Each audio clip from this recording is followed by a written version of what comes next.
নমস্কার বন্ধুরা, কেমন আছেন? আশা করি সবাই ভালো আছেন। আমার নতুন চ্যানেলে সবাইকে স্বাগত। তা আজকে করব মাছের ডিমের কষা। তা চলুন কিভাবে করি দেখা যাক।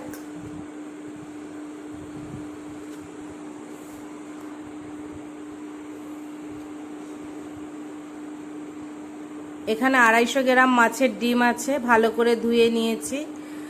নিয়ে এবার একটা বাটিতে মাছের ডিমগুলো নিয়ে নিলাম। নিয়ে এতে কিছুটা কুচানো পেঁয়াজ, একটু গোলমরিচের গুঁড়ো, একটু লেবুর রস, স্বাদ মতো নুন, 1 চামচ হলুদ গুঁড়ো আর 1 চামচ কাশ্মীরি লঙ্কার গুঁড়ো দিয়ে এটাকে এরকম আলগা হাতে ভালো করে মেখে নেব। নিয়ে এরকম ছোট ছোট আকারের বড়া করে নেব ডিমের।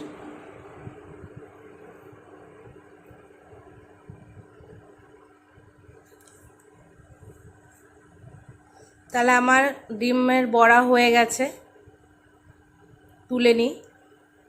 এখন লাল লাল করে সুন্দর করে ভেজে নিতে হবে। আর একটু আছে, সেটাকেও ভেজে নিই।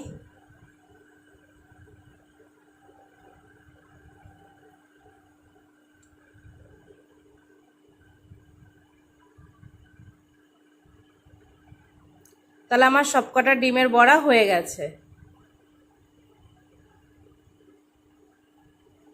এবার এই তেলের মধ্যেই ফোড়ন দেব, একটা তেজপাতা আর 1 টুকরো দারচিনি আর একটা লবঙ্গ আর একটুখানি সাদা জিরে।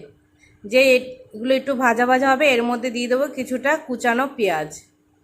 এটাকেও সুন্দর করে তেলের মধ্যে ভেজে নেব। এর মধ্যে দিয়ে দেবো কুচানো কিছুটা টমেটো। এটাকেও তেলের মধ্যে ভেজে নেব পেঁয়াজের সঙ্গে। যে এটা একটু ভাজা ভাজা হয়ে গেছে, এর মধ্যে বেটে রাখা মশলাটা দিয়ে দিলাম, আদা, রসুন, পেঁয়াজ আর কাঁচা লঙ্কা।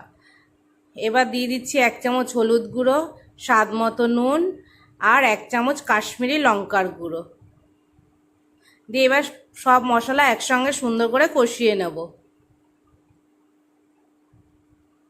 দেখুন মশলা কিছুটা কষানো হয়ে গেছে, আর একটু জল দিয়ে ভালো করে কষিয়ে নেব। এবার একটু জল দিয়ে জাস্ট ফুটে উঠেছে, তখন ভেজে রাখা মাছের ডিমগুলো দিয়ে দিচ্ছি।